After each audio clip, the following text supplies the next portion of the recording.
Hello, and welcome to the Pathifist podcast. This is our fourth episode, and we will be covering the third episode of The Path on Hulu called A Homecoming. My name is Andi Bunny. I'm also known as Wendigo Bunny on Twitter and Tumblr. And I'm joined today by Jenny. Hi, I'm also known as Hermione Mora. So, what an episode this was.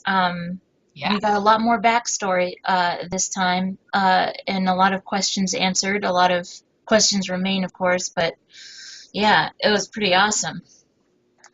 Yeah. What did you think? I was very happy to finally see Kathleen Turner's character, Brenda Roberts. She was great. She was so real.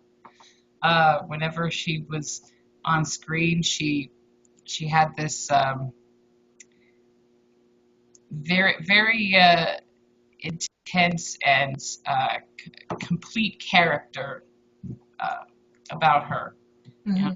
a transformation, and I really enjoyed her moment. I hope that how many episodes she's gonna be in? I believe 4, from what I read. Good, 'cause I like Yeah, it. I thought that they had a really good chemistry together, Hugh and Kathleen, as a mother and son, and yeah, she just did an outstanding job. She reminded me of my grandma.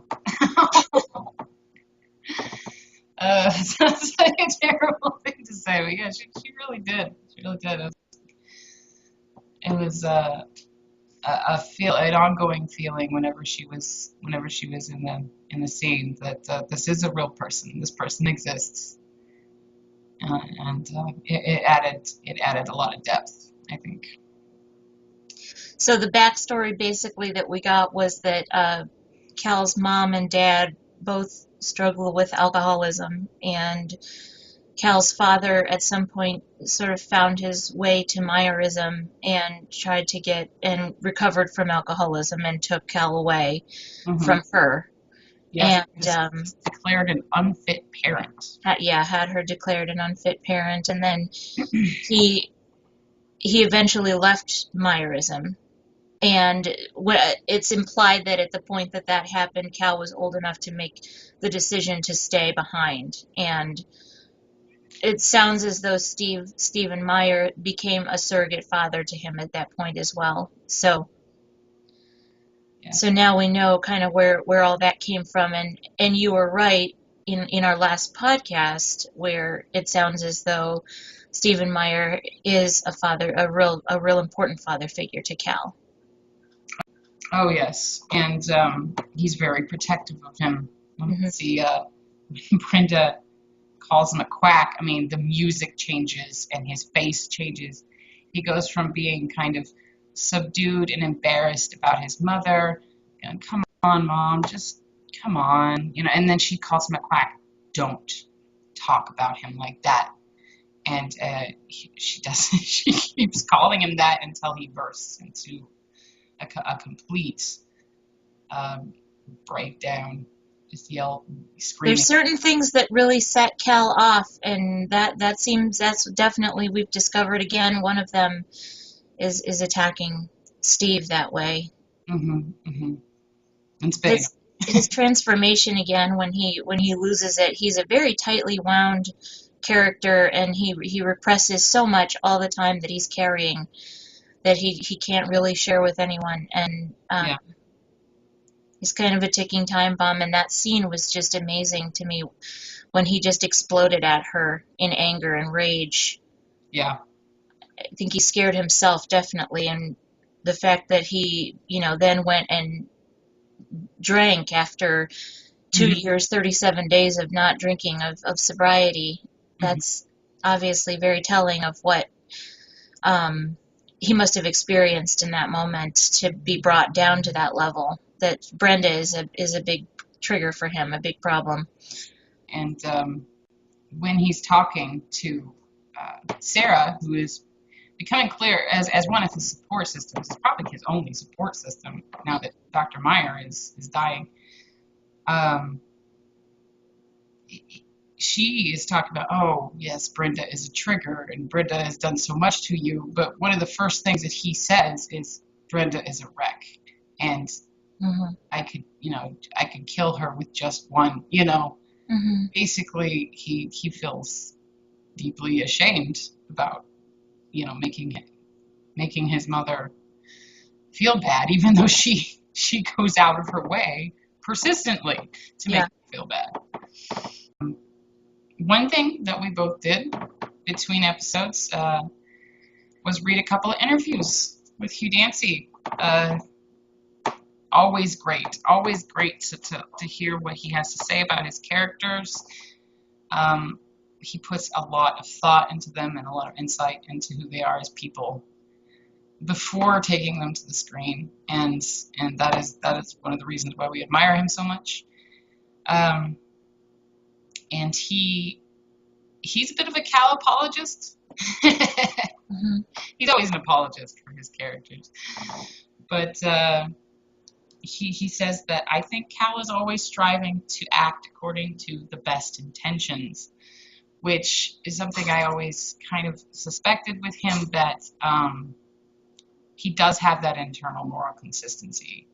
He really does believe that he is doing the right thing. Even if everyone on the outside would think, you're terrible, you're doing terrible things. He believes that he is helping people and making the world a better place.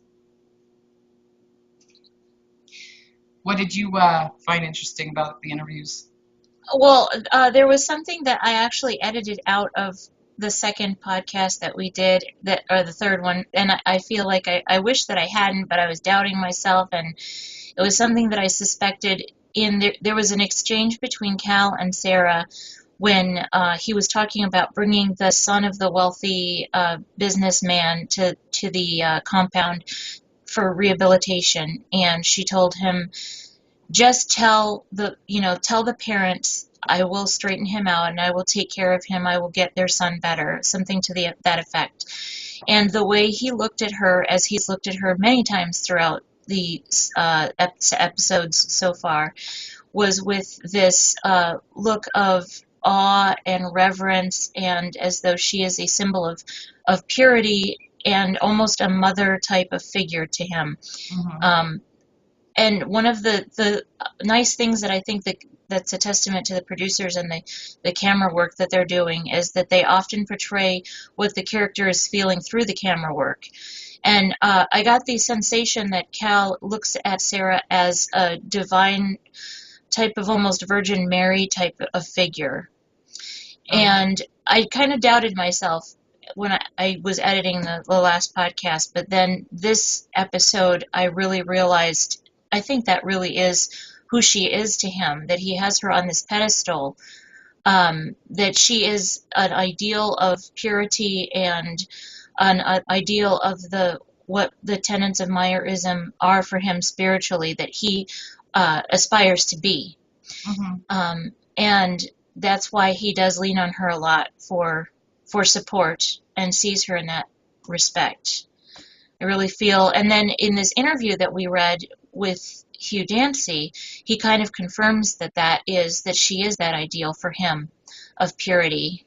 And I just felt so vindicated when I read that, and so excited and happy that I was kind of right about that, and that I read that expression on him correctly. Yeah. I would say, shouldn't doubt your first instincts when it comes to Hugh Dancy, because you've seen him enough. And we've been watching him for 3 years. On Hannibal. And have overanalyzed on every single facial expression that he makes, and the other actors, of course, on that show make it. So at this point, we should probably go with our gut. And it's also such a testament to how good he is at conveying his emotions and what he's trying to get across too. Yeah. Because that is exactly what I read, is what he said in the interview. That's how it looked to me, that she is just this divine mother.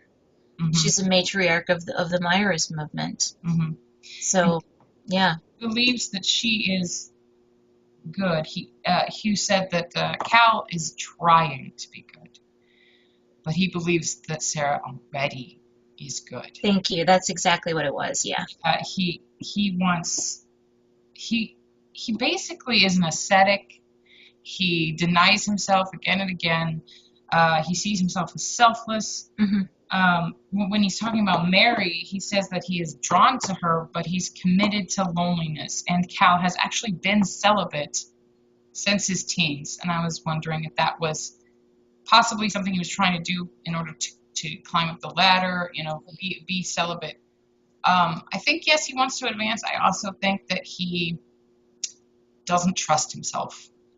He has an addiction to alcohol, and he has anger impulse control issues. Huge impulse control issues. And his way of dealing with that is basically wearing a hair shirt and flogging himself constantly. I can't have sex. Yes. A little bit since his teens. I mean, that's horrible. He can't eat meat. He can't have anything to drink. And he has to be lonely. I am committed to loneliness. And that's so sad to me. Yes. And it really explains why he could be so hard on other people. Yes. And he's really deeply insecure. Yes, definitely.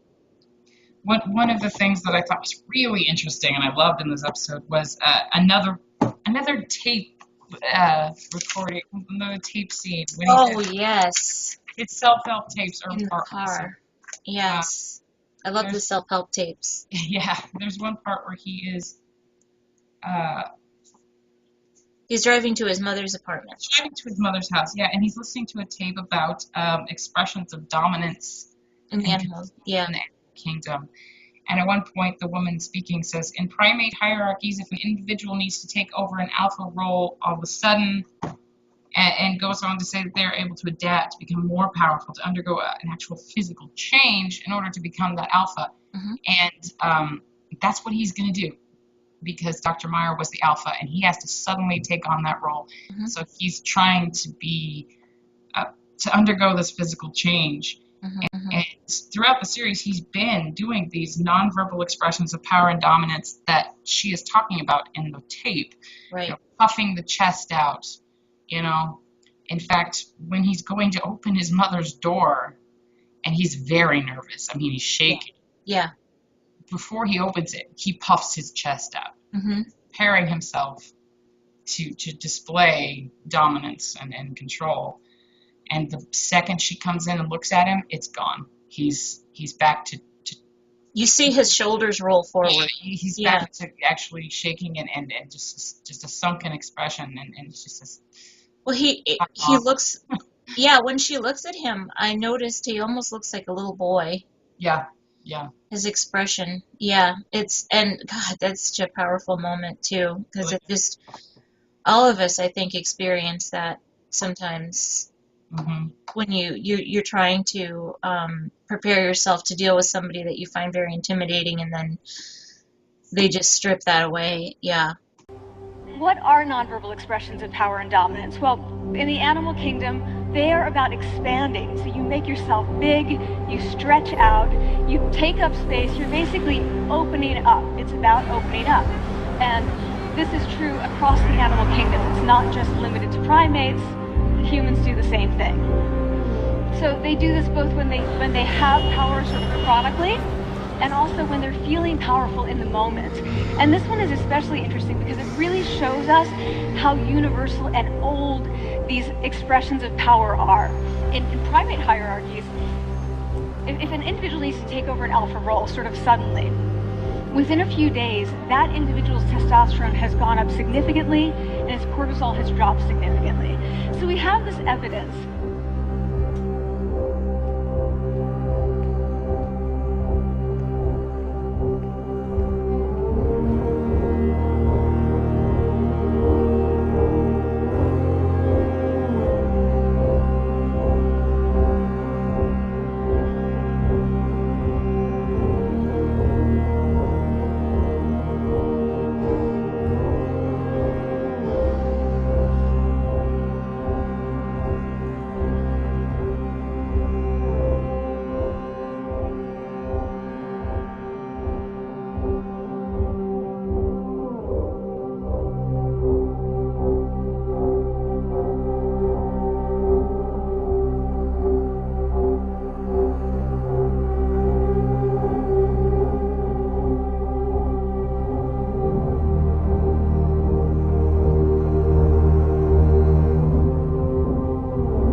at the beginning of the episode, there's a scene where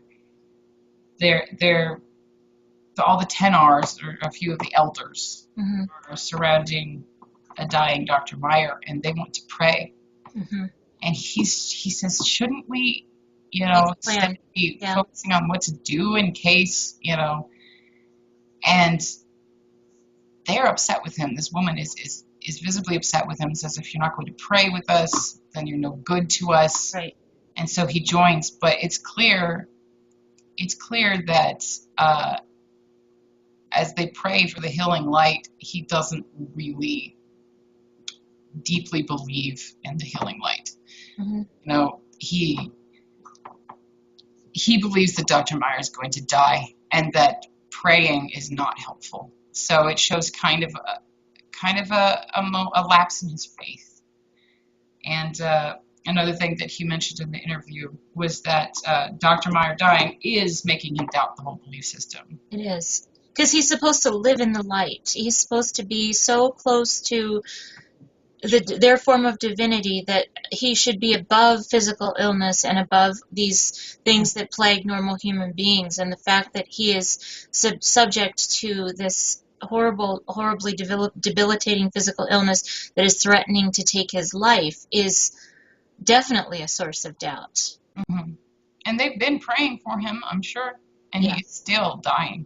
So there is no healing light, and Cal is starting to realize that. But who does he have to? There's nobody that he can talk to about that, and that's another internal source of conflict for him that he can't really take to anybody, and it's eating him up inside. So in that way, he does parallel Eddie. Yeah. They're both having these doubts about their religion, but they're dealing with it in completely different ways. Yeah. Eddie is thinking, I have to do an investigation. I have to ask more questions. I have to sneak around. I have to possibly leave. Whereas Cal is just like, I have to cover this up. I have to hold this inside. I have to take the reins. I have to lead this movement. I have to overcompensate. Yeah. Yeah, and in this episode, I mean, Eddie kind of does a total 180. He's just like, I'm back in the game. And it was a little bit difficult for me to believe. It was really hard for me to. It was definitely a 2-week torture program. Yeah, just to have him come back and just be like, all of a sudden, I'm back, baby. I was a little. I know that he has so much love and devotion for his family and everything like that, but I'm not completely convinced that his doubts are assuaged. So. No, I don't think they are. I think it was just that 2 weeks in that program is basically like going to see Big Brother. Yes. To Room 101. Just basically being tortured until you. I think it was a huge shock to him to find out that Miranda was there. Oh, yes. And now that he's also, I think that he's found out that there's someone is suffering because of what he did. I think that's going to play a huge impact. Yeah, and I thought it was really interesting when Eddie gives another speech to the recruits. Eddie is apparently the one who gives the inspiring speeches to the recruits. And Cal is watching him. Yeah. He's nodding approvingly because Eddie is doing it right this time. Yes. He's doing the good thing. And one of the things he keeps saying is, he talks about, here in our group, we forgive. It's all about forgiveness. You fuck up out there, they walk all over you, come here, and it's all just about love. We all understand each other. And first of all, we know that isn't true. Eddie knows that isn't true just because he just got tortured for 2 weeks. And so he's lying through his teeth. But to just drive it home even more, we see as he's doing this voiceover, Miranda Frank, this poor woman, hauled away, into this, basically Big Brother situation. And so everything that Eddie says is just painfully ironic, in the face of everything that's going on. Yeah. While we're on the topic of Cal, I really enjoyed also the scene when I thought it was a good moment when he called Sarah when he was to tell her that he was drunk, that he had gotten drunk after the situation with Brenda. Just because it was a very real human moment, I think, Yeah. to have him make that call, and I like the fact that he can at least to tell, reach out to her in that respect and say, for kind of like in a sponsor type of way, I guess you might say, like, She is very much like a sponsor, and she's so supportive to him. yeah. This wonderful moment. I feel so much compassion. I feel so bad for poor Cal that it allowed at least some kind of feeling of comfort to know that he could call somebody and say something, because poor Cal, I feel so bad for him. He certainly can't tell her that he's losing his faith. No. He can't tell her that his mentor is dying. But he can tell her that he slipped up, that he fell off the wagon, and to know that she's going to come back with, this too will pass. Yeah, it's just a moment, I promise. And give him some support. And it's a really good moment between them. It is. I also liked there were some moments between Cal and Brenda that were kind of a little bit touching. I mean, she's so emotionally abusive to him. She really is. Mm-hmm. But you can see how occasionally he feels connected to her. They have the memory of his father, who died, drank himself to death. He says, there's this scene where they're walking through the assisted living center after she agrees to go with him to look at the assisted living center, where this nurse is walking them through and saying, "Oh, we have a Tai Chi program." It's like, "Tai Chi, Mom?" Yeah. He's trying to get her excited, yeah. And she Yeah, they had some good moments. It's just there's so much sadness in that relationship, and it's just But you can at the same time, he's still trying to do right by his mother. He's trying to take care of her. I mean, he doesn't have to. Yeah, who is he trying to impress? No one's going to be impressed. Yeah, nobody even knows that he's taking care of her. He's doing that of his own accord. Yeah. I mean, yeah, Sarah knows that she's still in his life, but I don't necessarily even know. It's not like he told her what he was doing. So, I mean, yeah, that seems like he really is trying to do the right thing and trying to be a good person. Yeah. He worked so hard on himself, is what he says. I worked so hard on myself, and now it's ruined because I got drunk. I yelled at my mom emotionally, and then I got drunk, and everything's gone. Just a failure. It's so sad. Well, we should also probably talk about Hawk, who's one of the nice, sweet, just one of the sweet storylines that brings a lot of lightheartedness, feel good, squishy, sweet, cotton candy, just adorable parts to this story, because he's just such a doll, and he is the best way. I think the best way of showing why the path might be a source of good in the world. Yes, exactly. He's like the example of. Incredible. There's no hypocrisy in him. No. He is legitimately a faithful and compassionate person. And yes, he is. He's always answering Ashley's questions, even when she can be a little bit blunt about it. He's not trying to proselytize. He's not trying to convert her or tell her, okay, I'm not going to hang out with you unless. He's just answering her questions as honestly as he can. Yeah. And he's an example of what religion can be when someone is sincere and a decent person. And yes.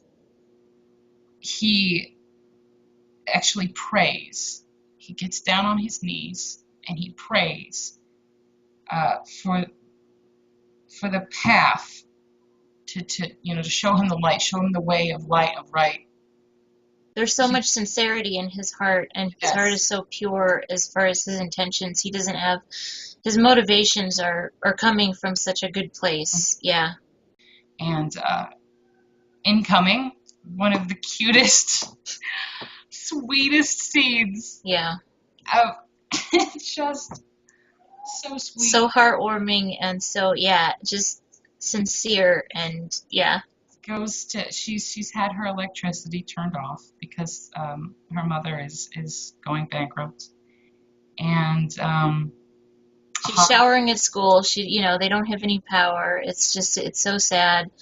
She's so embarrassed. Yeah. And he sneaks in the middle of the night. Sets up a generator.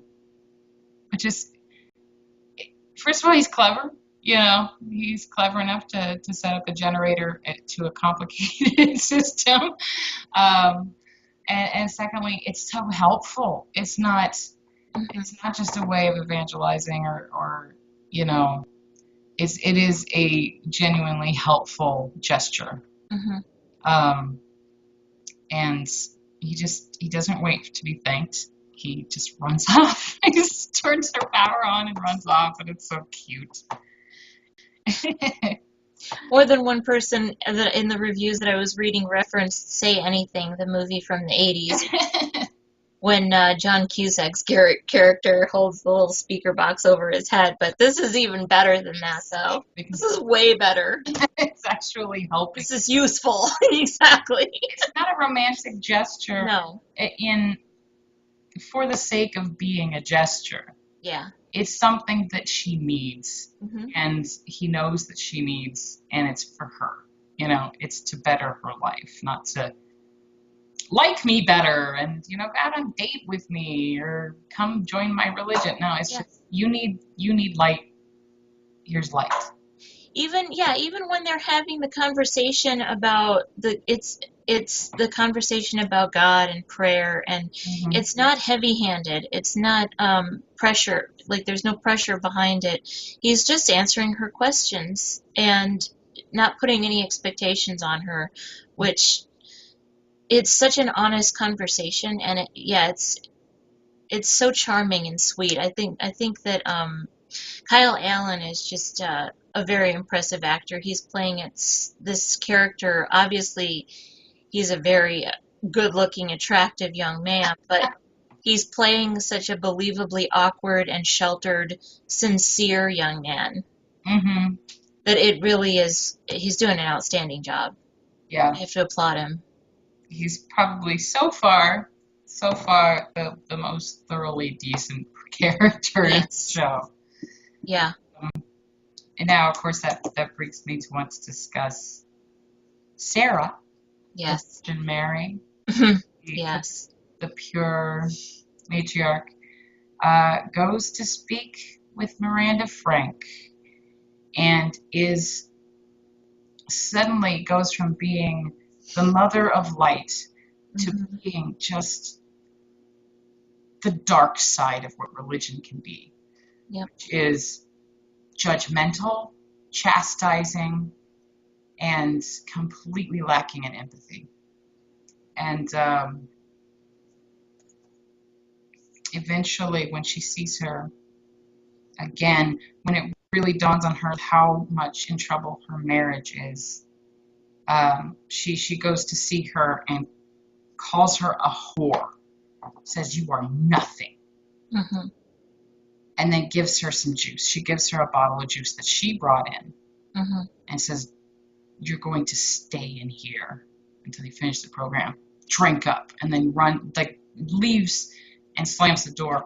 And of course, we find out later something bad happens to Miranda Frank. And when Eddie goes in to talk with her, yeah, and she's got blood all over her mouth. She looks like she's vomiting blood, has vomited blood, and she's lying on the floor unconscious, and that juice is spilled. So, mm-hmm.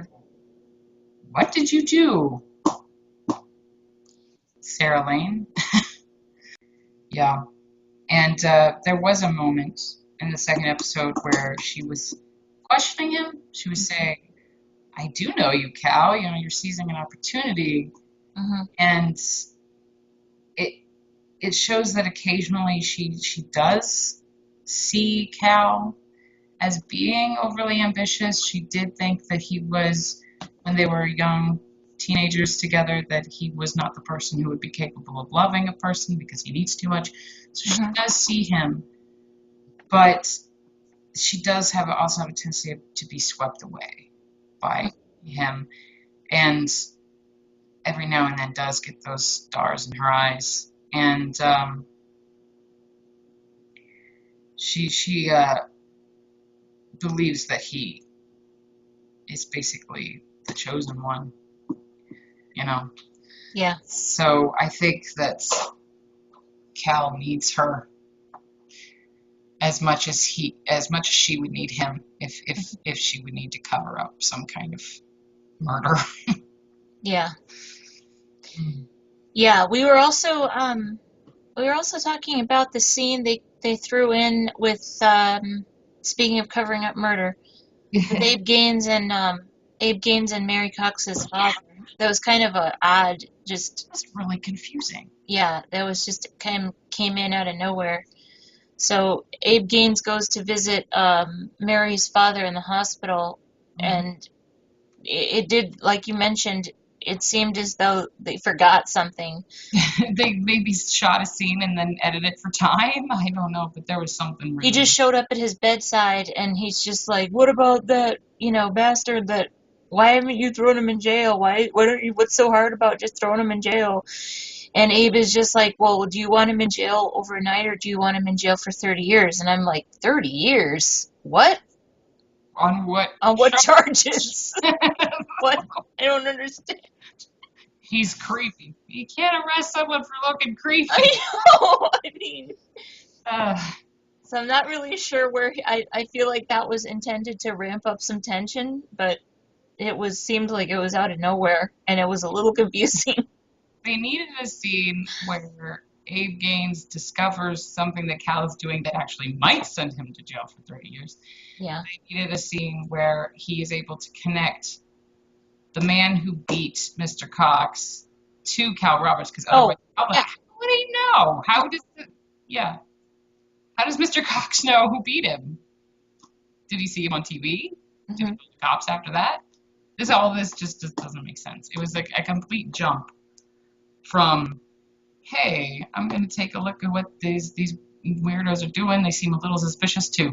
I'm going to put them away for 30 years. I know. Eddie's walking him through the compound and telling him about how they gather rainwater and they're helping, this environmental stuff. And he's asking him about, the tornado victims, and he's looking at Mary and Sean and work in the garden and stuff like that. And then his very next thing to do is visiting her dad in the hospital. It just seems like a bit much, but...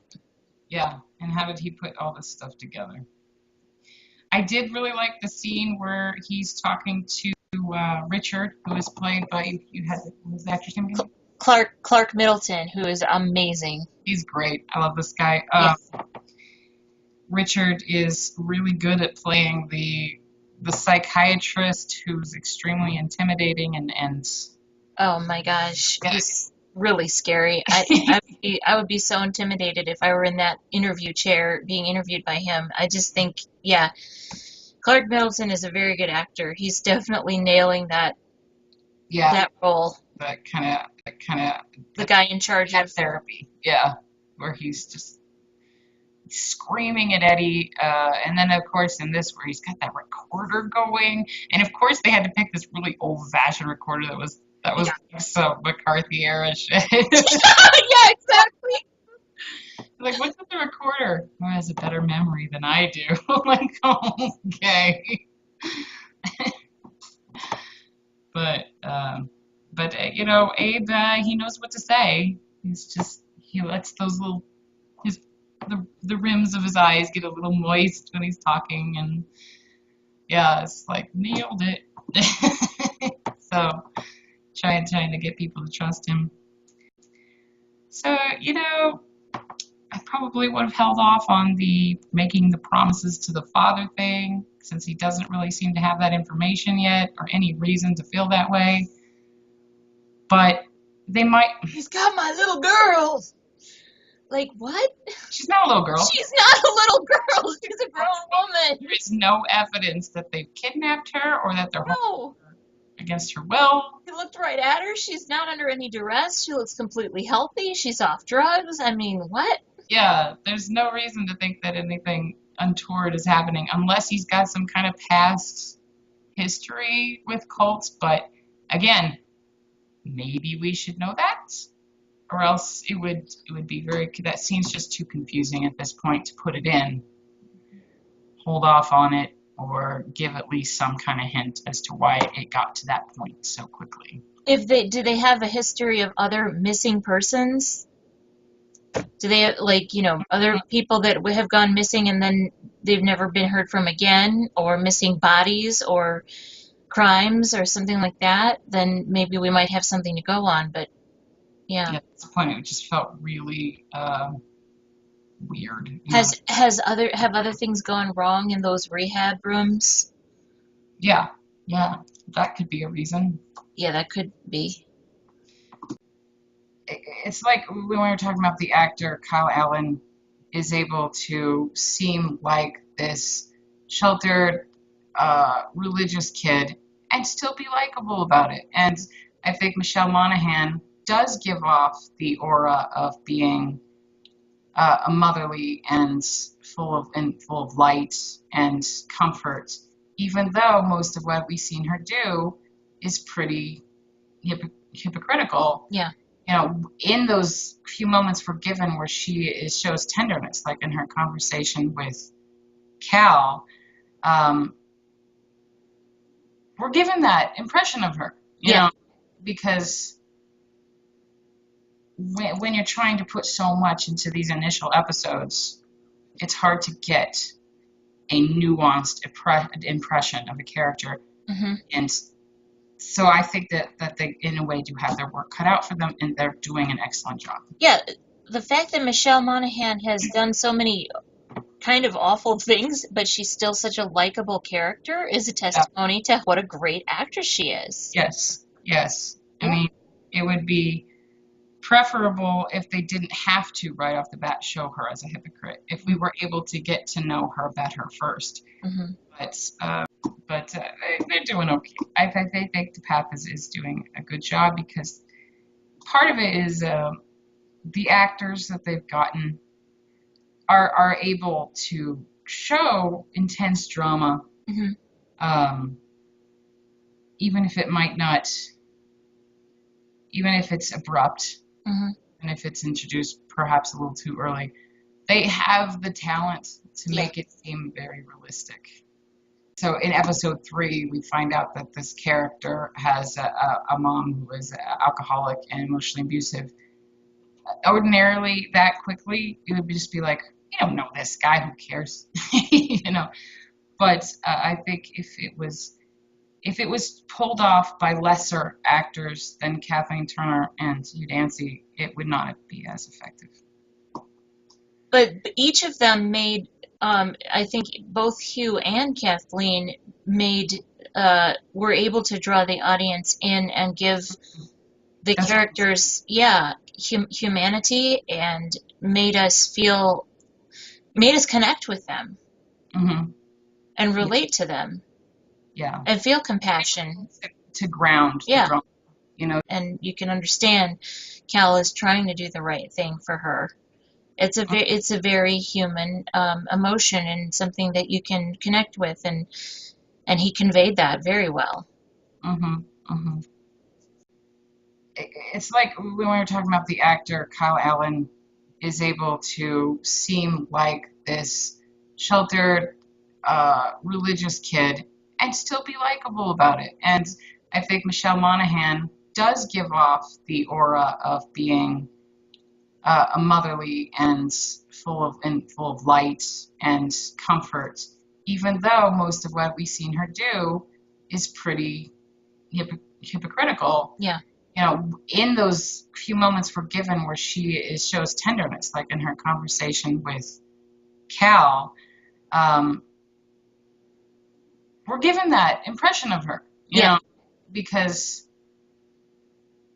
when you're trying to put so much into these initial episodes, it's hard to get a nuanced impression of a character. Mm-hmm. And so I think that they, in a way, do have their work cut out for them, and they're doing an excellent job. Yeah, the fact that Michelle Monaghan has done so many kind of awful things, but she's still such a likable character is a testimony to what a great actress she is. Yes. I mean, it would be preferable if they didn't have to right off the bat show her as a hypocrite, if we were able to get to know her better first. Mm-hmm. But still just some fantastic performances and some fantastic little moments that give the story a sense of reality. Yeah. So we haven't really spoken much about Eddie. Yeah. He actually doesn't.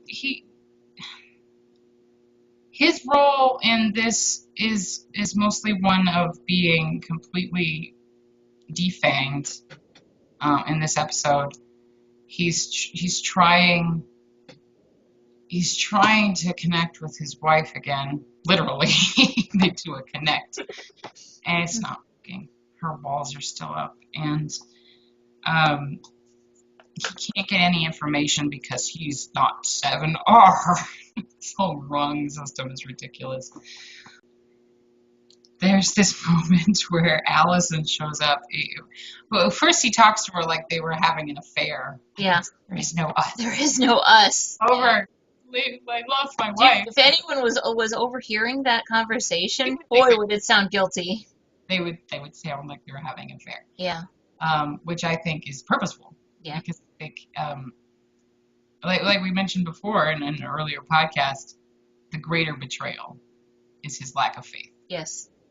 Infidelity is, actually having sex with another woman isn't the infidelity. Mm-hmm. So his trying to ask questions when questions should not be asked, that is like him having an affair. He's cheating on his wife with secularism. Yeah. Which is kind of interesting. But unfortunately, he's seen the light again, and Allison says you were supposed to find answers, not drink their juice. Oh, that line made me wince. It was a little too much, but it's just yeah. You're drinking the Kool-Aid. It was a little bit, a little heavy-handed, that line, but yeah. Yeah. I know you now. Yeah, I know you. And, but she comes by and she's stalking him like a Fatal Attraction lover. Mm. Come around here again, I'll kill you. He's so adorable. He's just tiny little rabbit up against the door. You're cute. You do not know where I come from. Where do you come from, Eddie? I'm actually very curious. Mm-hmm. Because he said that before. He said that to Sarah. You knew what you were getting into. What does that mean? You knew what you were getting into. Yeah, what does that mean? Where does he come from? That's a very interesting question. Yeah.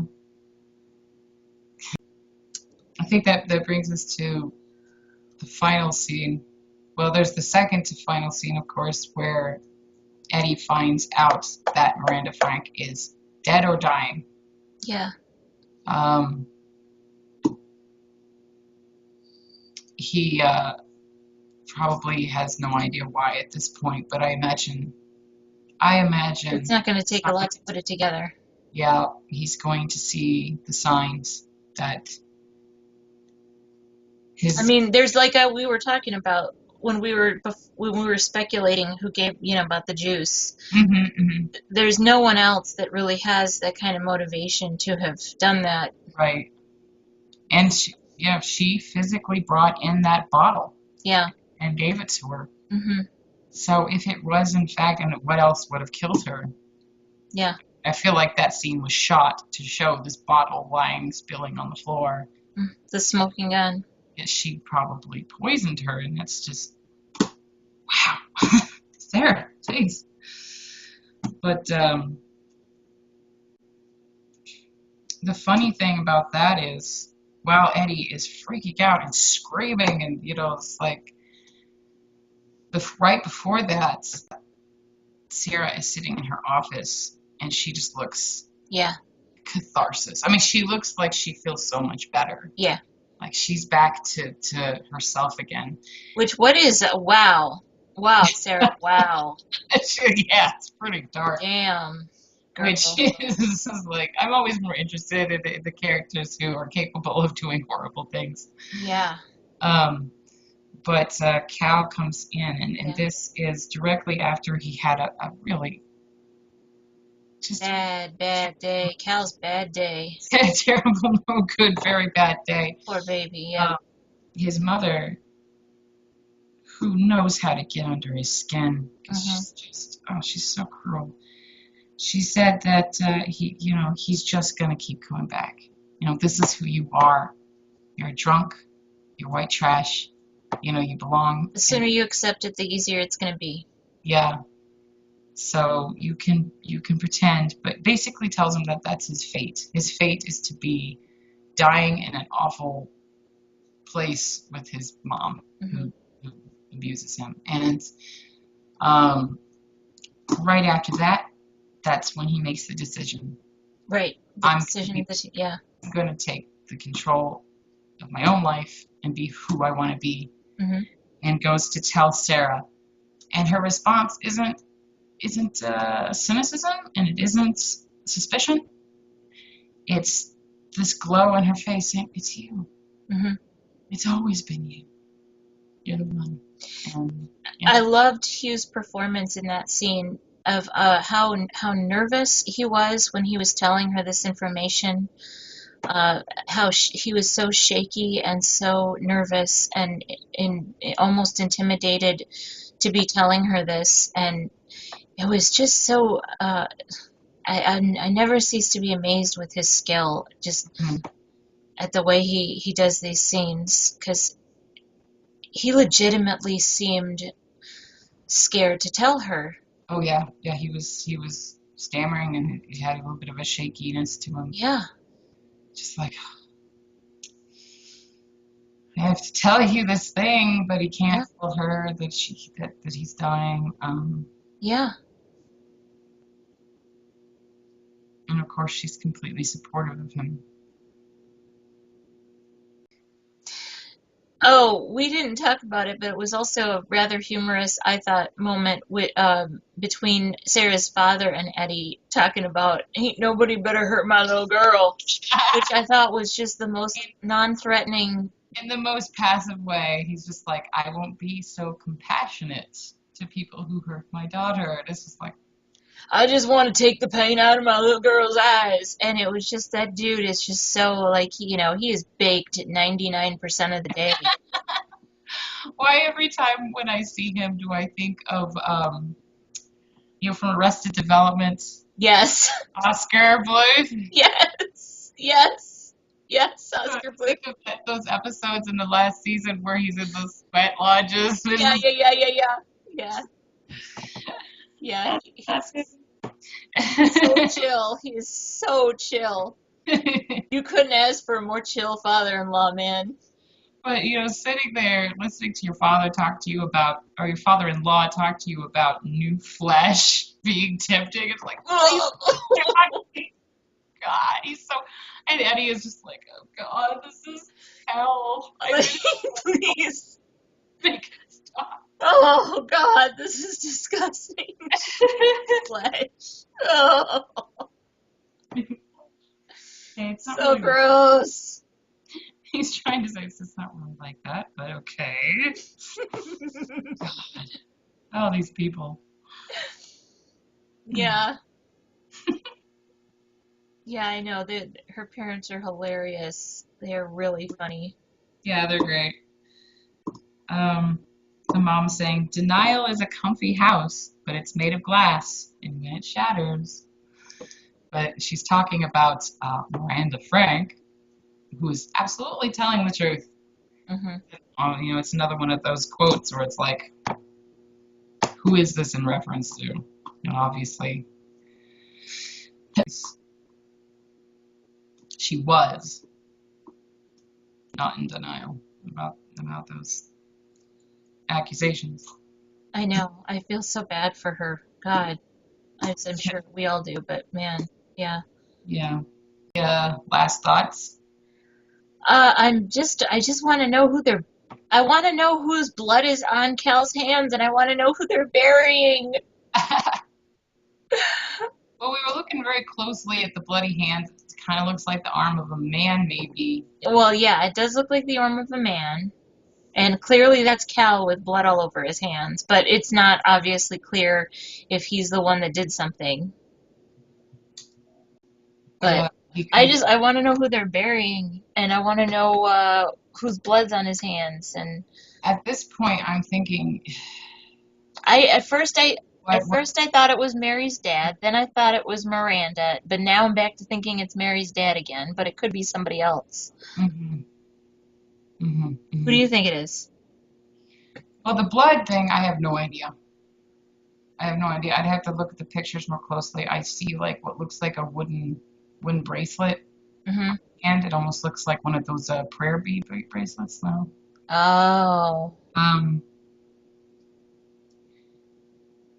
As far as helping Eddie bury someone or forcing Eddie to bury someone, I mean, the way he looks at him like, this is something you need to do. This is your duty. It really does.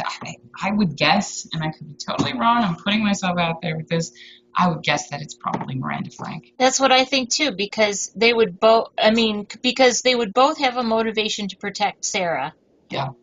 But Cal would be really just like, this is what we have to do. Yeah, this is our duty. We have got to do this. And I think Eddie would be like, dude, what?